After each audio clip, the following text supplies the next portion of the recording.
Hello and welcome to the episodes 3 to 5 recap of Back in the Groove. So in episode 3, Brooke says that she has great and undeniable chemistry with Crew, but there are other guys there, so she's going to ask Pedro to set up a date with 3 other guys of her choice. Steph wants to tell the other ladies that Steven is her son. She feels like she's getting closer to them and she doesn't want to keep things from them. Brooke invites Quinton, who's 29, who we're also kind of meeting for the first time, Josh and Crew out on the date. Quinton is a police officer. I don't know about the whole police officer thing, but he's not bad looking and Brooke thinks he's attractive. I also kind of like that she invited Crew anyway because she is into him. She doesn't need to cast such a wide net if she kind of already has her eye on one person, so why not bring him along? Josh, as always, is feeling very confident. So Brooke is a personal trainer and she gets them to do a workout, which sounds like my absolute nightmare of a date. Crew and Brooke are naturally very physically close. Josh is like, okay, game on. Quinton says, no way, he'll stay in his lane with that whole body pull-up thing. He's not doing it. Josh is pretty jealous of Crew and Brooke's connection that they have, their chemistry, and he points out to Quinton that Crew is always on the road, he has no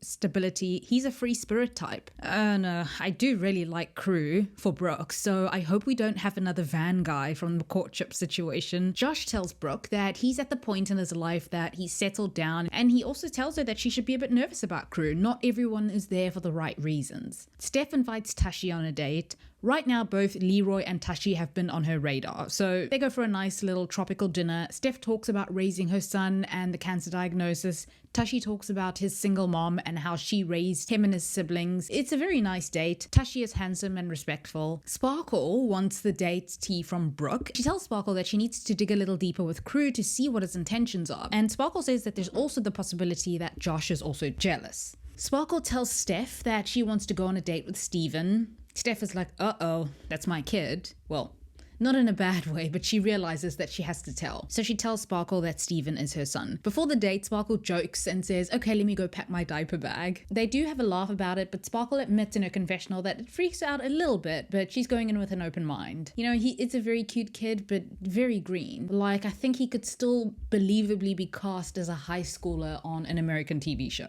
Anyway, on their date, they go on this kind of jump swing. They talk after, and she reveals that she knows he's Steph's son. It doesn't really seem to be a deal breaker for her though, which, please can we be serious, Sparkle? Steph also tells Brooke that Steven is her son, and the other guys still don't know, by the way. It's a secret. Brooke gently confronts Crew about what Josh said. Crew takes Josh off to the side to ask him why he's been talking about him. Josh says that he doesn't think Crew is at a place in his life to give Brooke any stability because he's been a tattoo artist for a month.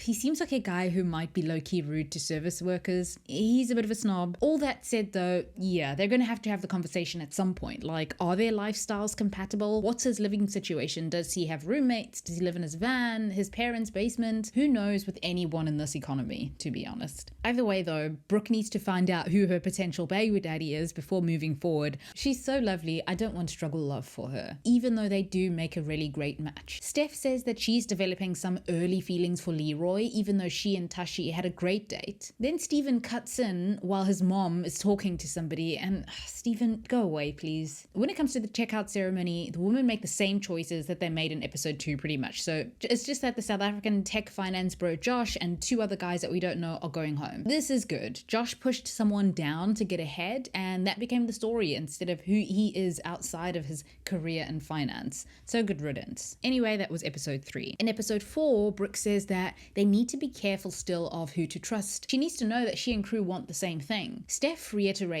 that Tashi is lovely and smart, but, you know, she's still kind of into Leroy. Pedro chats with Gary and tells him that he'll be going on a date with Brooke.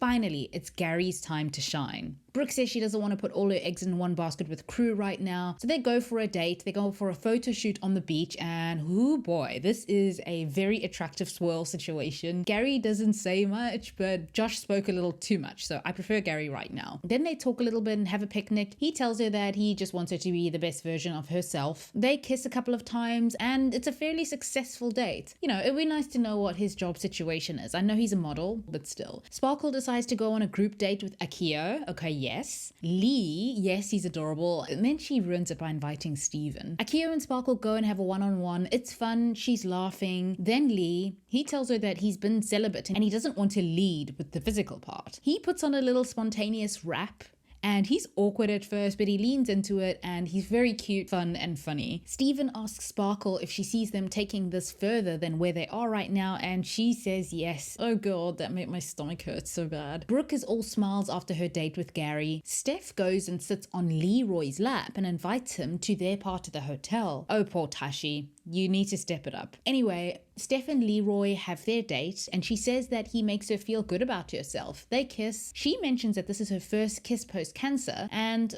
these two just keep gravitating towards one another. They are well matched. That night, the ladies look really good at the mixer. Tashi notices that Leroy is big competition, especially since he's an extrovert and Tashi is a little bit quiet. Tashi decides to take his shirt off and starts dancing. It's cute, it's very cringy, but a guy who doesn't always take himself seriously is fun. This is good. Crew gives Brooke 2 rings. Again, this is a sweet gesture, but it's so cringy. Brooke is into it though, which is all that matters. Steven then pulls his mom away for one of their little secret chats, and they discuss telling everyone, or Leroy at least, that Steven is Steph's son. I know I said that they were chill and have a fun relationship, but I don't care for this now. Like, I don't know, I feel like Steven's just always there. Anyway, finally Steph announces to the group that Steven is her son. Leroy feels kind of weird about it. I see his point.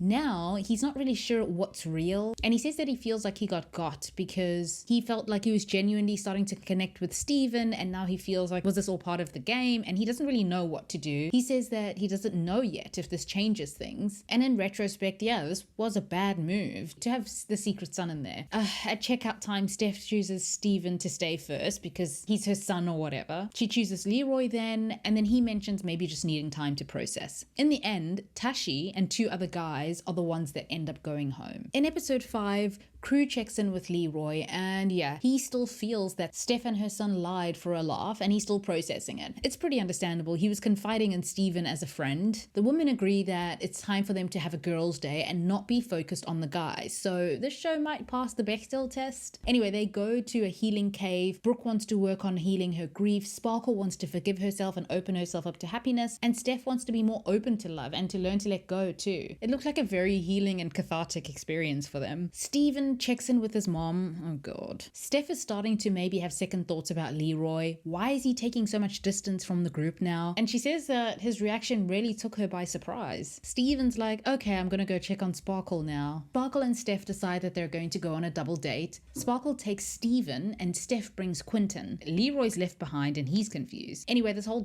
double date thing was kind of a bad idea because, as Steven points out, he'll be on a double date with his mom now. Quentin talks about his love for his work as a police officer. He seems like a really good guy, so I'm gonna have faith that he's one of the good ones. It's nice that he's not as over the top as Leroy. Honestly, I feel like Leroy and Steph might be a bit much for me together. Sparkle asks about Steven's last relationship and what went wrong, and my first thought was, when was this? Like 3 years ago when he was 19? I mean, I get the question, but like, Sparkle, are we serious? Brooke invites Matt, a guy we've never met before, to go over to her villa for a romantic dinner. I'm not feeling this, but let's not judge too quickly. He's a model, he's learning to DJ, and he's a musician. They cook pasta together and have that lassie kiss moment with the spaghetti. She's not really moved. Same. During the date, he talks quite a bit about himself. He doesn't really ask many questions. Sparkle and Steph try to sneak around to see who Brooke's on this date with. Brooke says in her confessional that she wasn't quite feeling it, so she suggests going for a dip in the pool.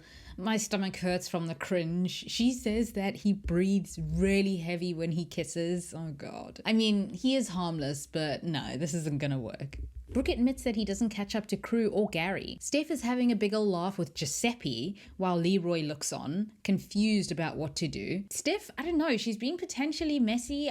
I don't mean to say it, but she's the adult here. I don't understand why she just doesn't go and talk to Leroy. Gary and Brooke have a chat. He got one of their photos on the beach framed. Look, I appreciate the effort, but I don't know. Gary's very cute though. Crew sees this and he's like, uh-oh, I need to go and cut in, because he sees them kiss. Brooke invites him over then to their side of the hotel, and they have some close moments. Look, I think he's kind of been the one since the start, so this is good. Their chemistry and their closeness only keeps on getting better, so I think this is it for her. Akia pulls Sparkle over for a chat. I have faith that the connection with Akia is going to win out over the one with Steven. Leroy pulls Steph over for a chat then. He's honest then about getting in his own head, and he says that at the time, he just didn't know what was genuine for a minute.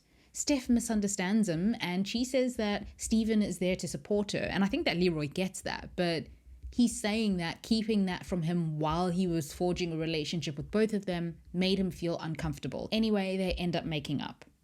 During checkout, everything is fairly predictable until Brooke chooses Matt. Steph chooses Giuseppe. Honestly, I think he's more of a spare for her, just in case things with Leroy don't end up working out. She's never even taken him on a date. He's kind of like her third option after Tashi, and she sent him home. Anyway, 3 guys that we've never heard of go home. So at this point, it's mostly the guys whose names I've mentioned during the course of these last 5 episodes that remain. And yeah, that's episodes 3 to 5 of Back in the Groove. If you've seen it, feel free to share your thoughts, and thank you for watching.